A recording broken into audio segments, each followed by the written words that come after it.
ಈ ಬೆಟ್ಟಿಂಗ್ ಅಲ್ಲಿ ಇತ್ತೀಚೆಗೆ ಜನ ಆಡ್ತಾ ಇದ್ದಾರೆ, ಇದು ಆಡುದು ಸರಿಯಾ ತಪ್ಪ? ಅಂದ್ರೆ ನನ್ನ ಲೆಕ್ಕದಲ್ಲಿ ಸರಿಯಲ್ಲ. ಯಾಕಂದ್ರೆ ಸ್ಟೂಡೆಂಟ್ಸ್ ಎಲ್ಲ ಈಗ ಅದ್ರಲ್ಲಿ ತುಂಬಾ ಹ್ಯಾಬಿಟ್ ಆಗಿ ಹೋಗ್ತದೆ. ಸುಮ್ಮ ಹಣ ವೇಸ್ಟ್ ಮಾಡ್ತಾರೆ. ಈಗ ಅವರು ಅರ್ನ್ ಮಾಡೋ ಹಣ ಪೇರೆಂಟ್ಸ್ ಹಣ ಎಲ್ಲ ಹಾಕಿ ಸುಮ್ಮ ಅವ್ರು ತುಂಬಾ ವೇಸ್ಟ್ ಮಾಡ್ತಾರೆ.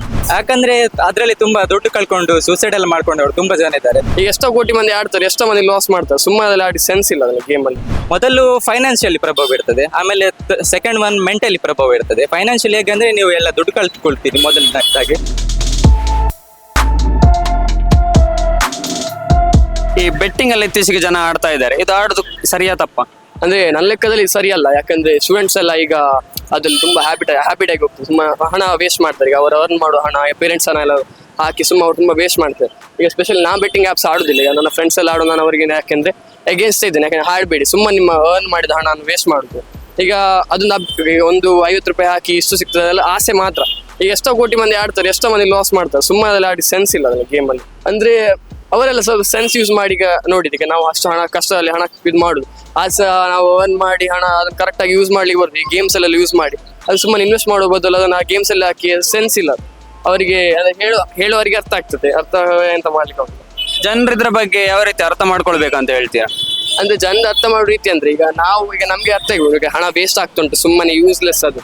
ಆದ್ರೆ ಈಗ ನಮ್ಮ ಟಿವಿಯಲ್ಲಿ ಅಡ್ವರ್ಟೈಸ್ಮೆಂಟ್ ಈಗ ದೊಡ್ಡ ಆಕ್ಟರ್ನೆಲ್ಲ ಪ್ರಮೋಟ್ ಮಾಡ್ತಾರೆ, ಆಡಿ ಅಂತ. ಅದು ತುಂಬಾ ಅವರಿಗೆ ಇಂಟ್ರೆಸ್ಟಿಂಗ್ ಕಾಣ್ತದೆ.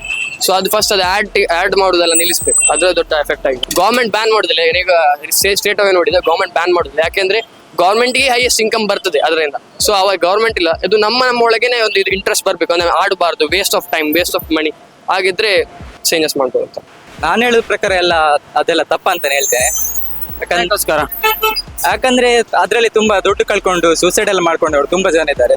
ನಮ್ಮ ಸರಣಿಕಲ್ಲಿ ನೋಡಿದ ಕೂಡ ತುಂಬಾ ಜನ ಇದ್ದಾರೆ. ಯಾಕಂದ್ರೆ ಕೆಲ್ಸಕ್ಕೆ ಹೋಗುದಿಲ್ಲ, ದುಡ್ಡದನ್ನು ಕೂಡ ಎಲ್ಲ ತಗೊಂಡ್ ಬಂದು ಅದಕ್ಕೆ ಹಾಕಿ ಮತ್ತೆ ಲಾಸ್ ಆಗಿ ಹೋದವರು ತುಂಬಾ ಜನ ನೋಡ್ತೇನೆ ನಾನು. ನನ್ನ ಸರೌಂಡಿಂಗಲ್ಲಿ ತುಂಬಾ ಜನ ಇದ್ದಾರೆ. ಹಾಗೆ ಇದು ಯಾವ ರೀತಿ ಪ್ರಭಾವ ಬೀರುತ್ತದೆ ಅಂತ ಹೇಳ್ತೀರಾ?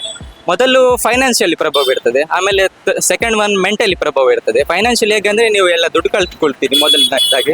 ಫಸ್ಟ್ ಮೊದಲು ಬರ್ತದೆ, ಆಮೇಲೆ ಎಲ್ಲ ಹೋಗ್ತಾನೆ ಇರ್ತದೆ. ಅದು ಹೇಳಿಕೆ ಆಗುದಿಲ್ಲ ಯಾವ್ದು ಹೋಗ್ತದೆ ಯಾವ್ದು ಬರ್ತದೆ ಅಂತ. ಹಾಗೆ ಮೆಂಟಲಿ ಹೇಗೆಂದ್ರೆ ನಾವು ಲಾಸ್ ಆದ್ಮೇಲೆ ನಮ್ಗೆ ಲಾಸ್ ಅನ್ನು ಇದು ಮಾಡ್ಲಿಕ್ಕೆ ನಮ್ಗೆ ಶಕ್ತಿ ಇರುದಿಲ್ಲ.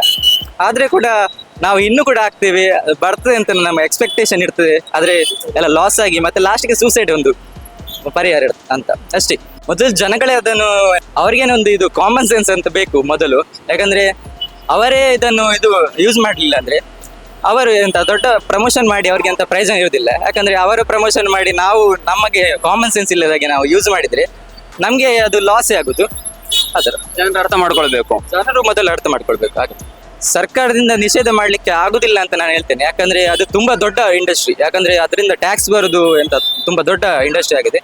ಹಾಗೆ ಅದನ್ನು ಕಂಪ್ಲೀಟ್ ಆಗಿ ಬ್ಯಾನ್ ಮಾಡ್ಲಿಕ್ಕೆ ಆಗುದಿಲ್ಲ ಅಂತ ಹೇಳ್ತೀನಿ.